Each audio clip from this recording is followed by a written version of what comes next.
Magandang araw mga kaibigan. Ito na naman po ang inyong kaibigang si Nono para sa isa namang edisyon ng Pasakalye, kwentuhan at kantahan habang sabay-sabay nating hinahanap ang tamang kalye, ang tamang daan.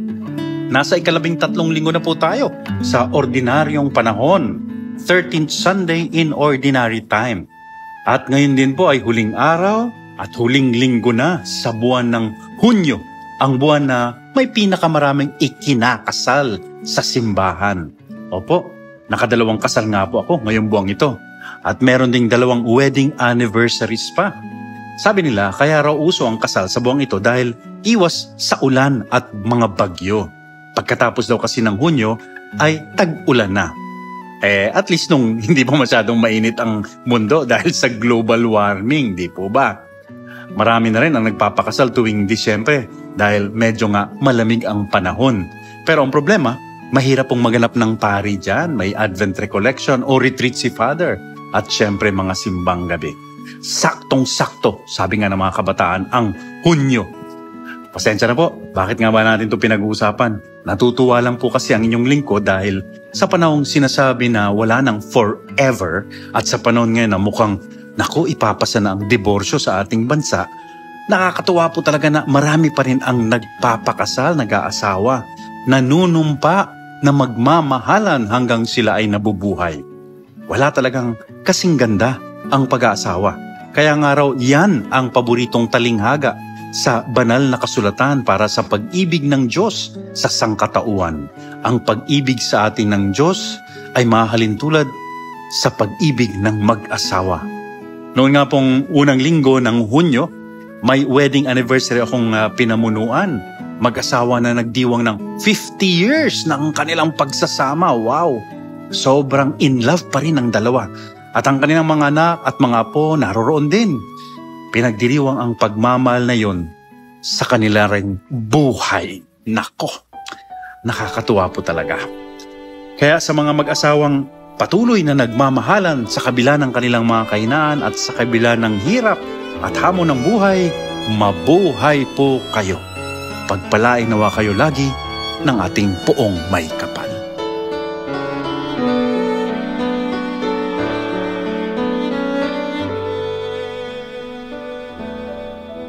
Ikaw lamang ang pangakong mahalin,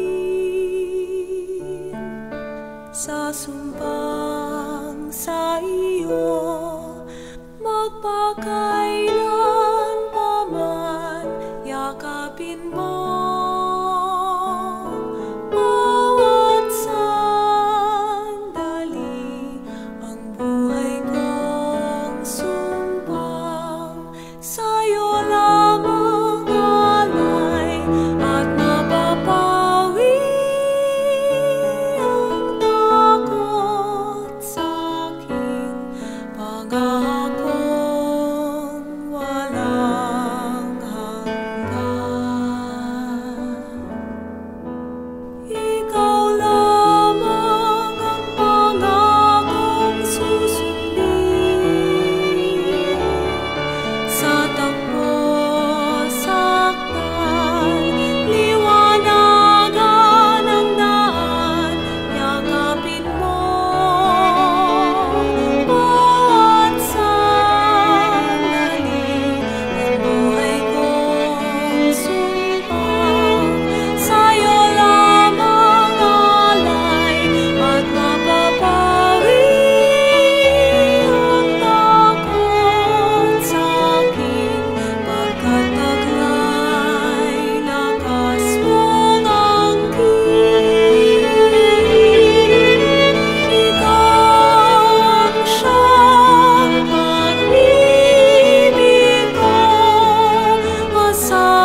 May napanood po akong isang pelikula dati ng magaling na aktor at comedian na si Robin Williams. Patch Adams, yan po ang pamagat ng magandang pelikula at ito raw ay batay sa tunay na buhay. Isang medical student si Patch Adams pero ang napansin niya nung siya ay medical intern sa isang ospital, parang denumero raw ang mga doktor sa kanilang gawain, parang mga robot.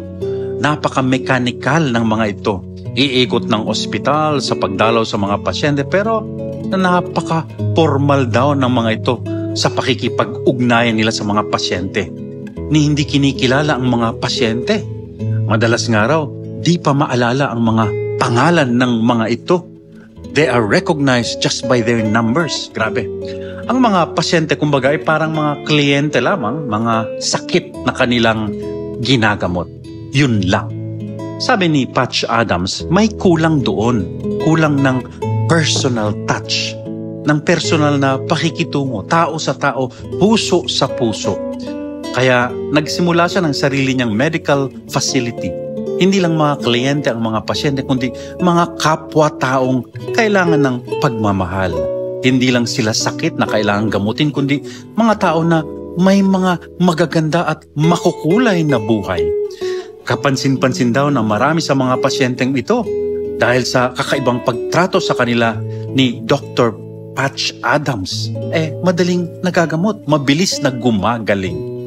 Anila, dahil sa ambag na ito ni Dr. Adams, nabago ang pagpapatakbo ng maraming ospital sa Estados Unidos. Mas naging makatao at personal ang mga ito.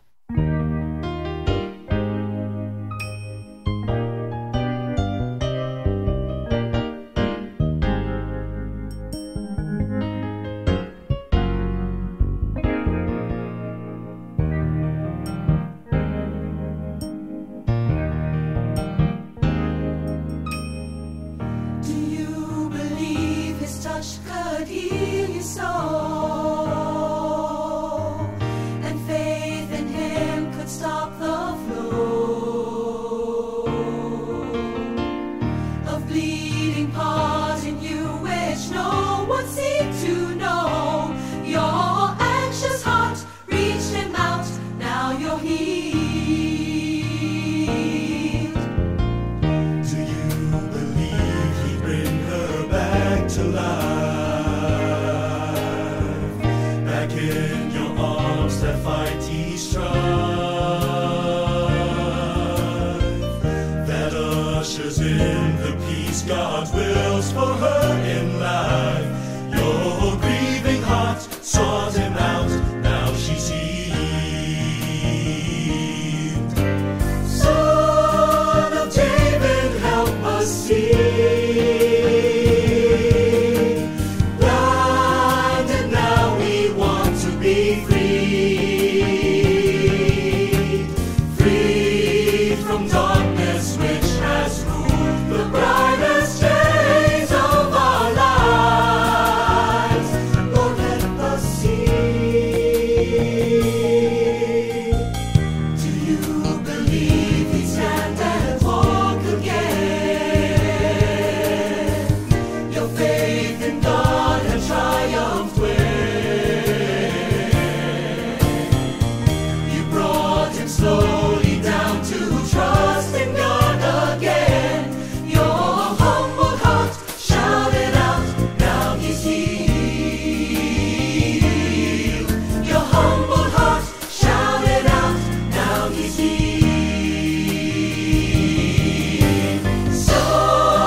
healed.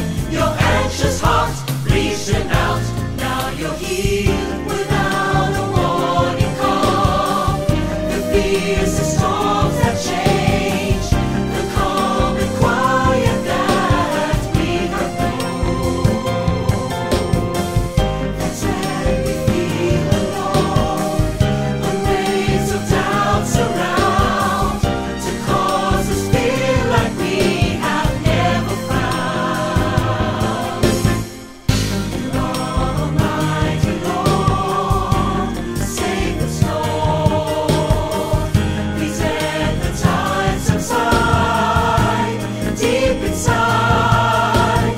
Help us be our guide, be our guide. Believe we bring her back to life. Back in your arms and right beside. That ushers in the peace God wills for her in life. Your grieving heart sought him out. Now she's healed, she's healed. Do you believe? Stand and walk again. Your faith and courage triumph well. You brought his story down to trust in God again. Your humble heart shouted out, now he's healed. Your humble heart shouted out, now he's healed. Your humble heart shouted out, now he's healed.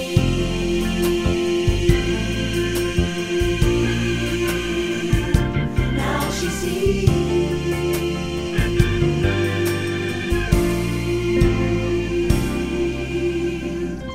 Now you're healed.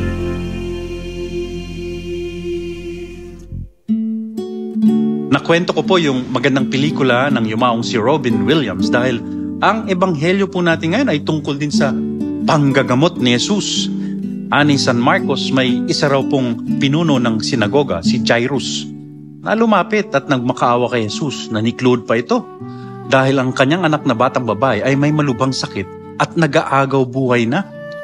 Umahig naman si Jesus na puntahan ang bata, subalit samantalang sila ay patungo na sa bahay ni Jairus sa gitna ng napakaraming mga taong pumapalingid kay Jesus, mga madlang people.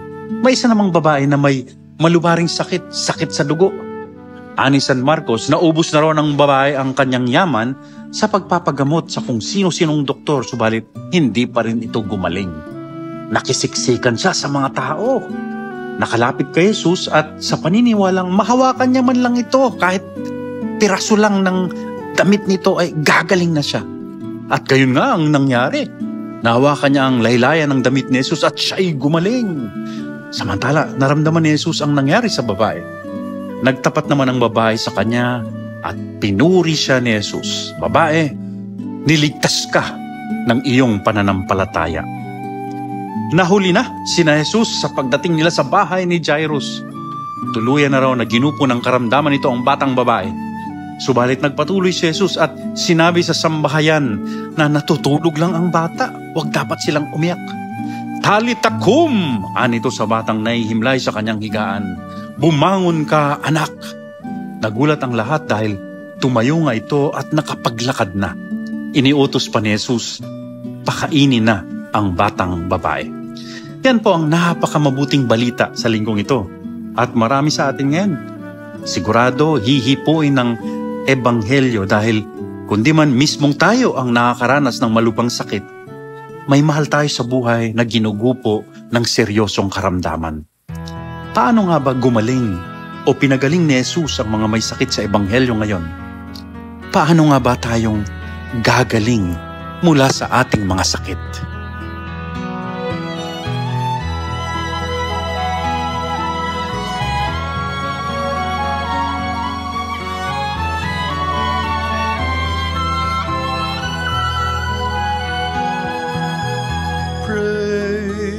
Praise the Lord.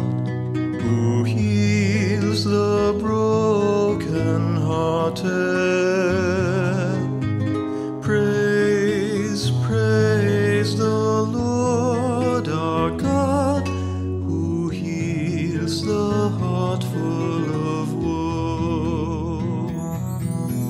Praise, praise the Lord, who heals the broken-hearted. Praise, praise the Lord our God, who heals the heart full of woe. Give thanks, for God is gracious. Sing out and lift your praise. The Lord rebuilds all nations and gathers those astray. Praise, praise the Lord, who heals the broken-hearted. Praise, praise the Lord our God, who heals the heart full of woe. The Lord consoles the grieving and heals their bitter pain. The stars in night sky shining, the Lord calls each by name. Praise, praise the Lord, who heals the broken-hearted.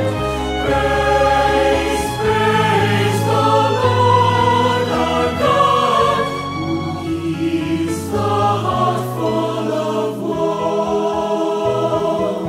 Great is our God Almighty, God's wisdom knows no bounds. The Lord sustains the lowly and casts the wicked out. Praise, praise the Lord, who heals the broken-hearted.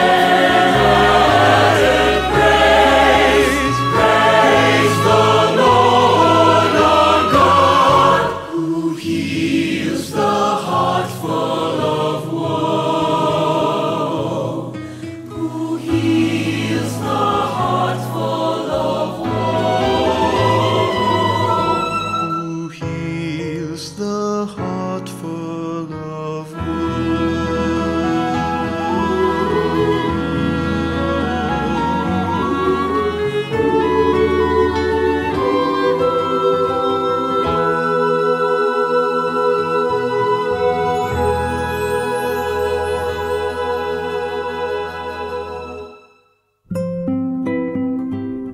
Pananampalataya. Ang pananampalataya mo ang nagligtas, nagpagaling sa iyo. Malinaw po na yan ang sekreto ng mga gumaling sa Ebanghelyo ngayon. Malalim ang pananalig ni Jairus para sa kanyang anak. Napakatatag naman ang paniniwala ng babae na mahawakan niya lang kahit kapirasong damit ni Jesus, gagaling na siya. Pero kapansin-pansin din po ang pamamaraan ng pagpapagaling ni Jesus. Hinawakan siya ng babae o nahawakan nito ang kanyang damit. Hinawakan din ni Jesus ang batang babae at ito'y muling nabuhay. Sa makatwid, kinailangan ng pagdampi ng mga kamay ni Jesus upang gumaling sila. Tulad nga po ng pinapakita ng pelikulang nakwento ko kanina, ang nagpapagaling sa atin ay ang paghawak sa atin ng iba, ng ating kapwa. What heals us is the human, personal touch of each other. Kung naalala niyo po yung karanasan natin noong pandemya na halos 3 taon nating tiniis, ang pinakahirap ng mga panahon yun ay yung pagkahiwa-hiwalay ng mga tao. The separation of loved ones from one another, the isolation of individuals. At yun ang nagdulot ng malalim na sakit na ngayon tinatawag nating mental health issues. Sa pamamagitan ng teknolohiya, nagsubok tayong manatili sa buhay ng mga mahal natin sa buhay. Pero kulang pa rin. Hindi sapat yung cellphone lang o Zoom lang. We needed human touch. We needed face-to-face and personal encounters. Yan po ang nagpapagaling sa atin. Sana nga po, natutunan na natin yan. Tayo ay nilikha ng Diyos bilang isang sambayanan. Nagkakasakit tayo pag naghihiwa-hiwalay tayo. At lumalakas naman, gumagaling, buhay na buhay kung tayo'y nagkakaisa at magkakahawak kamay. If I could touch you, I'd heal your broken palms. If I could hold you in my arms, I'd call the soft breeze to caress your wearied arms. I'd call the moonbeam to dispel this darkest night. If I could touch you, I would.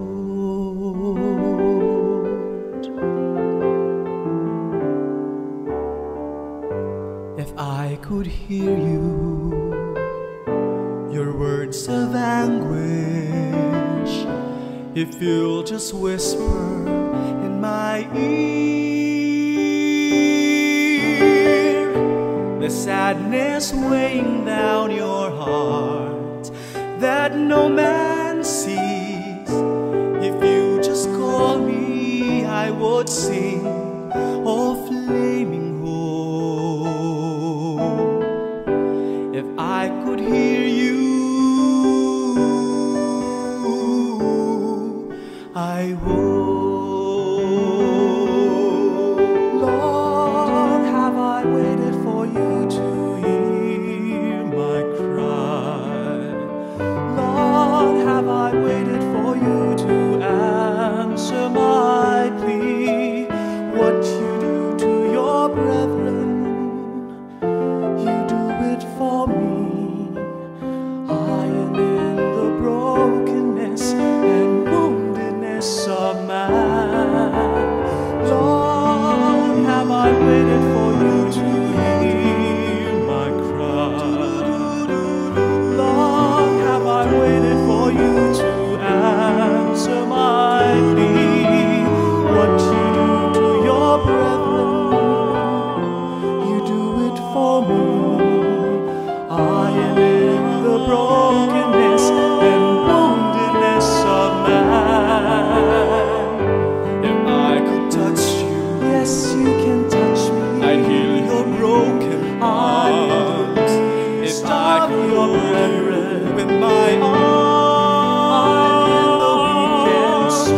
I'd call the soft breeze to caress your weary arms.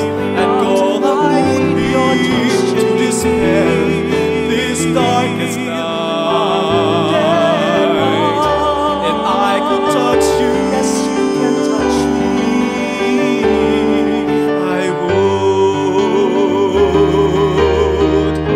If I could hear you, yes, you can hear me. Your words of anguish, if you'll just whisper in my ear, the sadness weighing down your heart that no man sees. If you just call me, I would sing, oh, lady, my wounded heart. If I could touch you, yes, you can touch me. I could hear you, yes, you can hear me.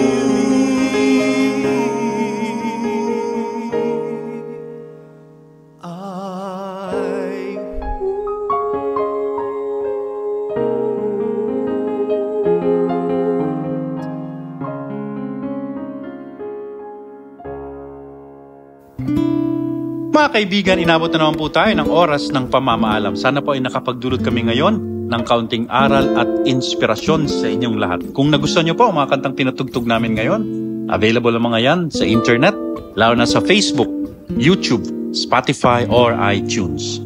Kung nais nyo naman po kaming sulatan, ipadala nyo lang inyong liham sa Jesuit Communications Foundation, UP PO Box 245, Diliman, Quezon City. Bueno mga kapanalig, mag-alay na po tayo ng huling panalangin sa ating Panginoon. Panginoon, maraming salamat po sa lahat ng biyayang handog nyo sa amin araw-araw. Itinataas po namin lahat ng aming mga may sakit. Pagalingin niyo po sila, Panginoon, alagaan, arugain. Higit sa lahat, pagalingin niyo rin po kami sa aming hindi pagkakaisa, sa aming mga hindi pagkakasunduan, sa aming hindi pagkakaunawaan. Amen. Amen. Hanggang sa susunod na pasakalya, mga kaibigan, naway lagi po tayong maging alisto sa lahat ng pasakalya ng Diyos, bawat sandali ng ating buhay.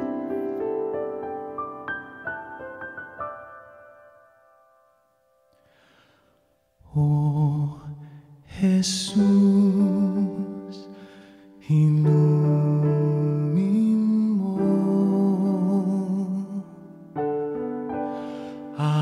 aking sugatang puso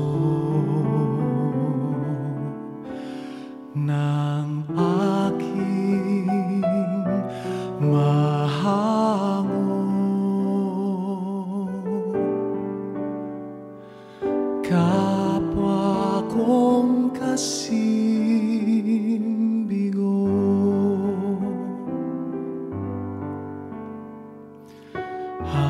hapis at pait, iyong patamisin at hagkan ang sakit ng magningasang rikit. O Jesus, ilumin mo aking sugatang puso ng aking mahango. Kapwa kong kasimbigo,